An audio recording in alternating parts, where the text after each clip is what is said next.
కాళ్ళను సాగదీస్తూ, అదేదో మళ్ళీ లాగడం అంటే ఏదో బలవంతంగా పట్టి లాగినట్లు కాకుండా ఆ పిల్లవాడికి సుఖం కలిగేలా, ఆనందం కలిగేలా చక్కగా మర్దన చేసి అంత మృదువుగా, అంత సుఖాన్నిచ్చేట్లుగా.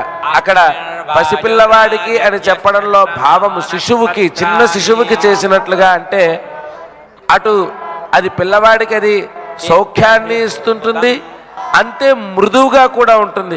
కాస్త మరీ పెద్దవాళ్ళకి స్నానం చేయించాల్సి వస్తే టప టప టప కొంచెం కొడుతూ ఉండొచ్చు, కొంచెం గట్టిగా నొక్కుతూ ఉండొచ్చు కొంచెం పెద్దవాళ్ళకైతే. చిన్నపిల్లలకి అలా కాదు కదా, మెత్తగా పట్టుకొని మెత్తగా గుంజుతూ ఉంటారు చేతుల్ని.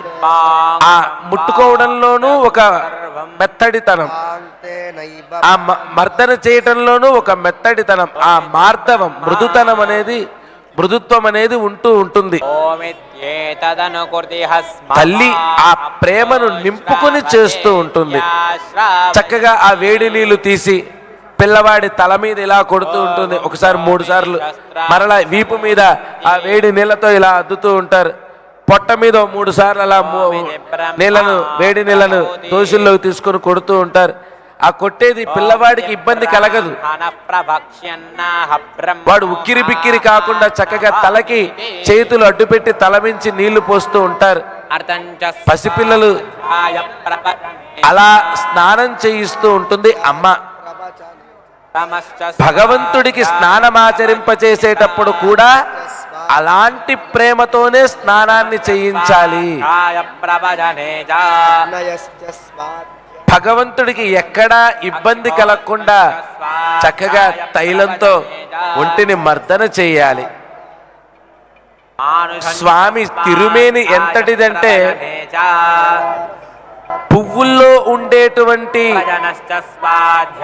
సౌకుమార్యమంతా కూడా, పువ్వులలో ఉండే సుకుమారమంతా కూడా సారం ఎక్కడ ఉంటుందంటే పుప్పొడి. ఆ పువ్వులలో ఉండేటువంటి ఆ పుప్పొడే పువ్వులకు ఉండేటువంటి సౌకుమార్యం. ఎంత సుకుమారంగా ఉంటుంది. అంతటి మృదువైనటువంటి ఆ పుప్పొడి తగిలినా కూడా అమ్మ చేతులు కందిపోతాయట. లక్ష్మీదేవి యొక్క చేతులు అంత సుకుమారమైనవి, అంత కోమలమైనవి అమ్మవారి చేతులు. పువ్వులు తాకినా కందిపోయి, ఆ పువ్వులలో ఉండేటువంటి అతి మెత్తటి భాగమైన ఆ పుప్పొడి తాకినా కందిపోయేటువంటి సుకుమారమైనటువంటి చేతులు లక్ష్మీ అమ్మవారివి. అలాంటి లక్ష్మీ అమ్మవారు స్వామి పాదాలను మర్దన చేస్తూ ఉంటే ఆయన పాదాలు కందిపోతూ ఉంటాయట. అంతకంటే సుకుమారమైన వాడు ఆ స్వామి. అమ్మే సుకుమారమైనదంటే అమ్మ కంటే మరింత సుకుమారమైన వాడు పరమాత్మ. అలాంటి పరమాత్మ యొక్క తిరుమేనిని విగ్రహ రూపంలో లభించాడు ఆయన మనకి. విగ్రహంలో దేవుడు ఉండడు, ఇది మనమందరం గుర్తుపెట్టుకోవాలి. విగ్రహం లోపల దేవుడు ఉండడు.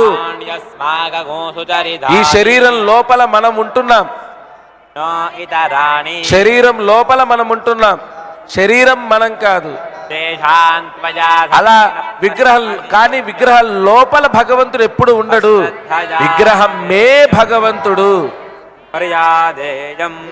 ఆ విగ్రహమే భగవంతుడు, శరీరమే మనం కాదు.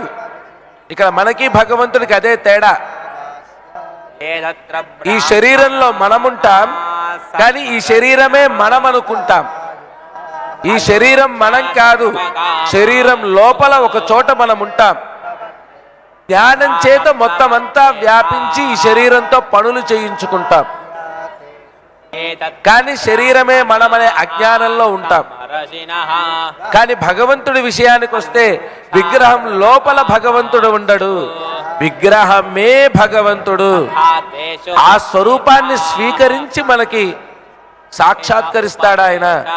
అర్చారూపిణం అర్చకాభిమతితం, అర్చకుడికి అభిమతమైనటువంటి రూపంలో. అర్చకుడంటే ఆలయాలలో పూజ చేసే పూజారులనే కాదు, ఎవరు ఆయనను ఆరాధించాలనుకుంటారో ఆ ఆరాధించాలనుకునేటువంటి వారి ప్రేమకు తగినట్లుగా ఆ రూపాన్ని వాళ్ళు ఏ రూపంలో రాముడిగా పూజించాలంటే రాముడు, కృష్ణుడిగా పూజించాలంటే కృష్ణుడు, నారసింహుడిగా అయితే నారసింహుడు, ఇలా ఏ రూపంగా వాళ్ళు పూజించదలిచారో ఆ రూపముగా తాను మారి వాళ్ళ చేత సేవలు అందుకుంటూ ఉంటాడు. అలా అందినటువంటి పరమాత్మను కూడా మనం ఇది నేను కంచిలో కొనుక్కొచ్చిందండి, ఇది అక్కడ కొనుక్కొచ్చిందండి, ఫలానా చోట తెచ్చుకుందండి అని మనం లోహమయంగా భగవంతుడిని చూడకూడదు.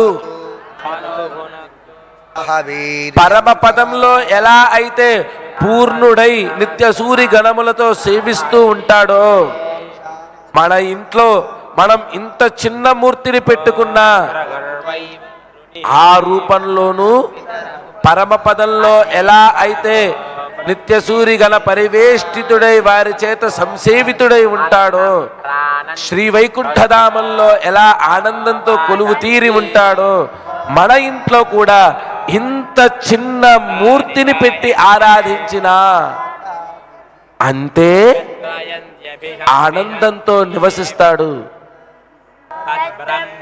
అక్కడికి వెళితే భగవంతుడు పవర్ఫుల్ అండి, ఈ క్షేత్రంలో దేవుడు పవర్ఫుల్ అండి అని అనుకుంటాం మనం.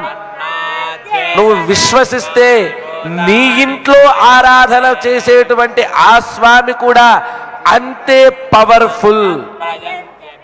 తేడా నీ విశ్వాసంలో ఉంది. నువ్వు అక్కడెక్కడో పవర్ఫుల్ గా ఉన్నాడు అనుకుంటున్నావు కాబట్టి అక్కడి నుంచి ఆయన నీ కోరికలను తీరుస్తున్నాడు. నీ ఇంట్లో పూజించే ఆ దైవాన్ని నువ్వు అంతే విశ్వసించావా, అక్కడి నుండే నీ కోరికలను ఆయన తీరుస్తూ ఉంటాడు. అంతే శక్తిమయంగా అంతే పూర్ణముగా ఉంటాడు ఆయన. ఈ విశ్వాసాన్ని నీ మనసులో నింపుకో, ఈ ప్రేమను నీలో నిండుగా నింపుకో. అలాంటి వాడు నా చేతికి కన్న బిడ్డలా దొరికాడే అని ఆ ప్రేమతో స్వామికి స్నాన ఉపచారాలను సమర్పించు, స్నానం చేయించు. అది నింపుకోవాలి, ఆ ప్రేమ నిండి ఉండాలి. అలంకరించేటప్పుడు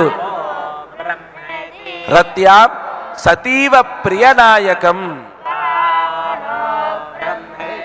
తాను అత్యంతముగా ప్రేమించేటువంటి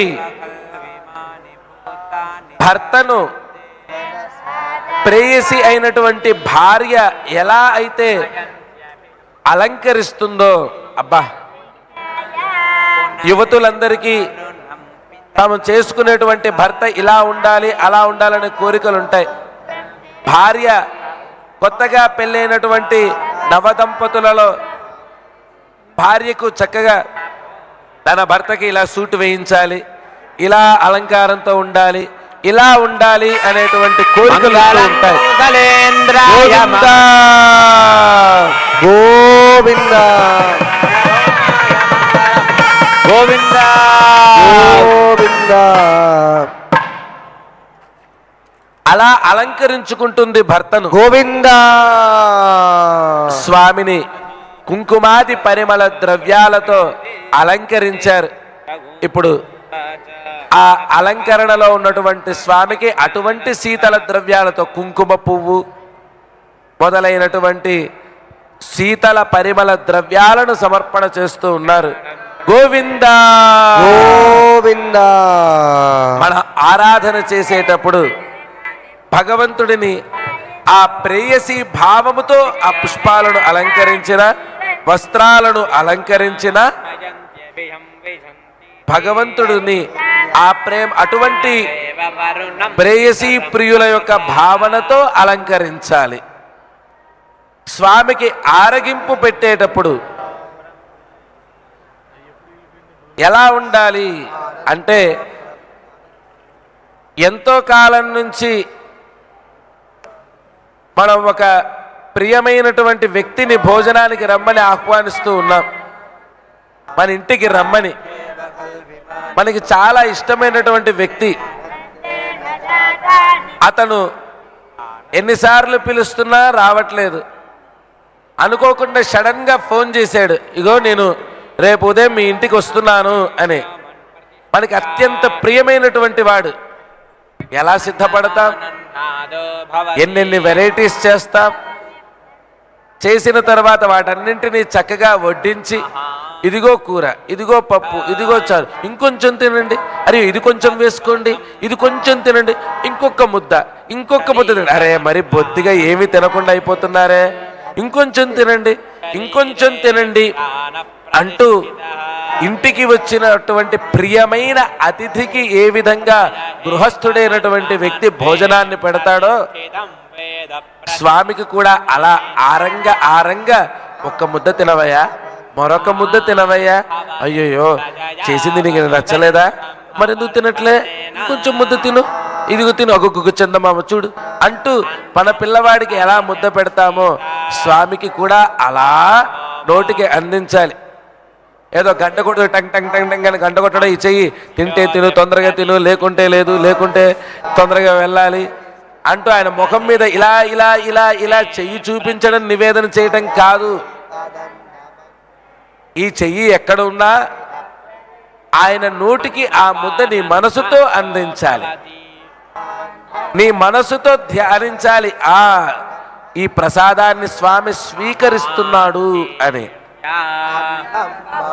అప్పుడు ఆయన ఆ పదార్థంలో ఉండే రుచిని తప్పకుండా స్వీకరిస్తాడు, తిరిగి దానిని అమృతమయం చేసి మనకు అందిస్తాడు. ఇప్పుడు అన్నీ